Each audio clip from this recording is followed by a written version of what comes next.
ರಾಜ್ಯದಲ್ಲಿ ವಿಶೇಷ ಚೇತನರ ನೆರವಿಗಾಗಿ ಇಲ್ಲೊಂದು ಸಮುದಾಯ ಕಳೆದ 47 ವರ್ಷಗಳಿಂದಲೂ ಸೇವೆ ಸಲ್ಲಿಸುತ್ತಲೇ ಬರುತ್ತಿದೆ. ಅದರಲ್ಲೂ ಕೃತಕ ಅಂಗಾಂಗ ದಾನ ಕಾರ್ಯಕ್ರಮದಲ್ಲಿ ಇದು ಎತ್ತಿದ ಕೈ. ಅದೇ ಬೆಂಗಳೂರು ರೌಂಡ್ ಟೇಬಲ್.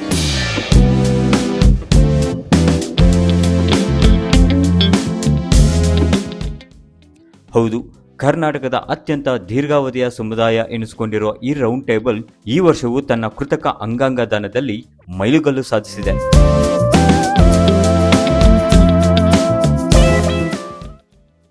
ಏಳನೇ round table Bengaluru ladies circle ಮತ್ತು ಕರ್ನಾಟಕ ಮಾರ್ವಾರಿ ಯೂತ್ ಫೆಡರೇಷನ್ ಉಚಿತ ಕೃತಕ ಅಂಗಾಂಗ ಕೇಂದ್ರದ ಸಹಭಾಗಿತ್ವದಲ್ಲಿ ಕೃತಕ ತೋಳು ಜೋಡಣೆ ಕಾರ್ಯಕ್ರಮ ನಡೆಯಲಿದೆ. ವಾರ್ಷಿಕವಾಗಿ ಕನಿಷ್ಠ 200 ಕೃತಕ ಅಂಗಾಂಗಗಳನ್ನು ದಾನ ಮಾಡುವ ಗುರಿ ಇದ್ದು, ಇದಕ್ಕಾಗಿ 30 ಲಕ್ಷ ರೂಪಾಯಿ ದೇಣಿಗೆ ಮೀಸಲಿಡಲಾಗಿದೆ.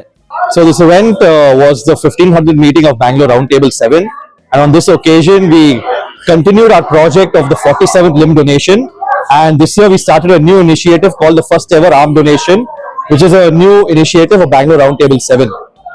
This year we gave over 1000 limbs, between 1000 to 1200 limbs this year, which is a record number for our table, and we continue to hope that we will be breaking this number every year because it's affecting so many lives, and we hope to make a difference to all their lives and their families.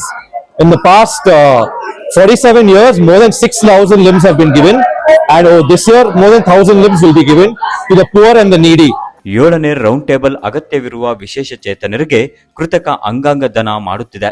1982ರಲ್ಲಿ ಪ್ರಾರಂಭವಾದಾಗಿನಿಂದ ಈ ಅಭಿಯಾನವು 6,000 ಹೆಚ್ಚು ವ್ಯಕ್ತಿಗಳಿಗೆ ಉಚಿತ ಕೃತಕ ಅಂಗಾಂಗ ಮೂಲಕ ಚಲನಶೀಲತೆಯನ್ನು ಮರಳಿ ಪಡೆಯಲು ಸಹಾಯ ಮಾಡಿದ್ದು, ಈ ವರ್ಷ 1000ಕ್ಕೂ ಹೆಚ್ಚು ಮಂದಿಗೆ ಈ ನೆರವು ಸಿಗಲಿದೆ.